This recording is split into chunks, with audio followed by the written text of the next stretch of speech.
হোসাইন রাদিয়াল্লাহু তাআলা তিনটা ছেলে, একটার নাম হলো হযরত আবু বকর, আরেকটার নাম হলো হযরত আলী আকবর, আরেকজনের নাম হলো আলী আওসাত, আরেকজনের নাম হলো আলী আসগর।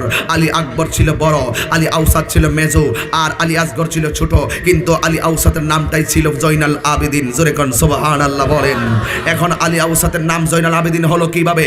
একদিন তিনি ঘরের ভিতরে ছিলেন, বিয়াদবেরা শত্রুতামি করে আলী আওসাদের ঘরের ভিতরে আগুন লাগাই দিল।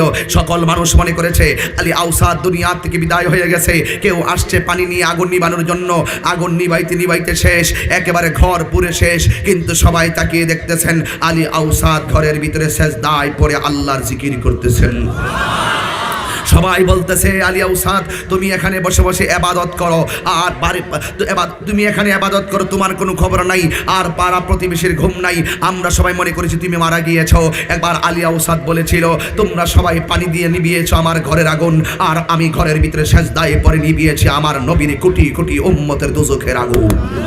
সেই দিন থেকে ওনার নাম হলো জয়নুল আবেদিন। জাইয়ুন মানে হলো সৌন্দর্যমণ্ডিত, আবেদিন হলো ইবাদতকারীদের মধ্যে সুন্দর ইবাদতকারী, এই জন্য ওনার নাম হলো জয়নুল আবেদিন। একটা সংক্ষিপ্ত ঘটনা বললাম। ও বন্ধুরে, গভীর মনোযোগ মহব্বত নিয়ে বসে যান। আলী আকবর ডাক দিয়ে গিয়ে আব্বা, আব্বা গো, ওরা কেন আমাদের এদিকে আসতেছে? কয় ওরা আমাদেরকে মারার জন্য আসতেছে। ও বাবা, ওরা না বলছিল আমাদের কাছে বায়াত গ্রহণ করবে? কয় না না না, ওরা মুনাফিকি করেছে, মুনাফিকদের সঙ্গে প্রয়োজনে জীবন দেওয়া যায়।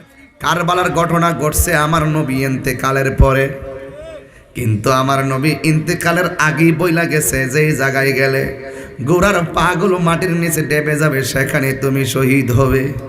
তার মানে হলো আমার নবী গায়েবের খবর দেনেওয়ালা। কথা বলেন ঠিক না বেঠি? আমার দেশে কিছু মৌলবী যারা কারবালার বয়ান করে না, মেরাজের বয়ান অর্ধেক করে আর বাকি অর্ধেক করে না।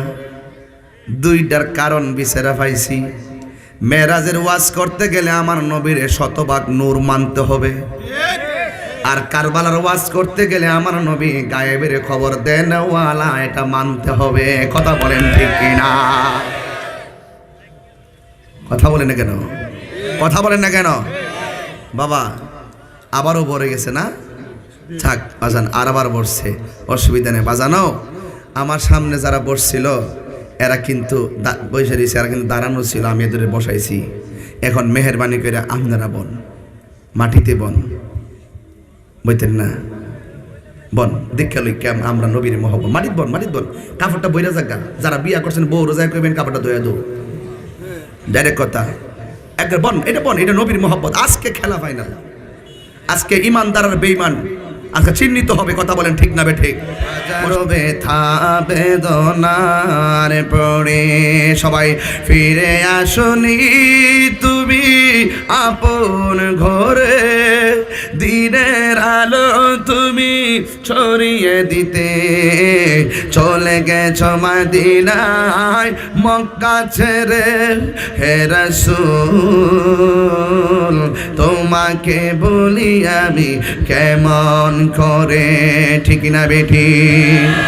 খেয়ে না খেয়ে দিনী প্রচারের কাজে নিজেকে দিয়েছ বিলিয়ে, তাই ফের কাফেরেরা ছিল না আলো, দুষ্ট ছেলেদের পিছু দিল লেলিয়ে। পাথরের আঘাতে ক্ষত বিক্ষত হয়ে সারা শরীর থেকে রক্ত ঝরে। হে রাসূল তোমাকে ভুলি আমি কেমন, লাগবে না, কেমন করে? হেরার গুহায় তোমারি ধ্যান, আসমান থেকে নামে আল কোরআন, ভাঙলো সবার ভুল তোমারি উপরে, আসল কোরআনের ছায়া তোলে, ঠিক না বেঠি? খালিদ ওমর আলী আবু বকর ইসলামী ঝান্ডা নীল যে তুলে। আল আমিন তুমি ছিলে চিরদিন সকল মানুষের তরে। হে রাসূল তোমাকে বলি আমি কেমন করে, দি হাত তুলতে হবে, দি হাত। হাজার ব্যথা বেদনার পড়ে ফিরে আসনি তুমি আপন ঘরে। দিনের আলো তুমি ছড়িয়ে দিতে চলে গেছ মদিনায় মক্কা ছেড়ে। হে রাসূল তোমাকে ভুলি আমি কেমন করে। আল্লাহু আকবার, আল্লাহু আকবার।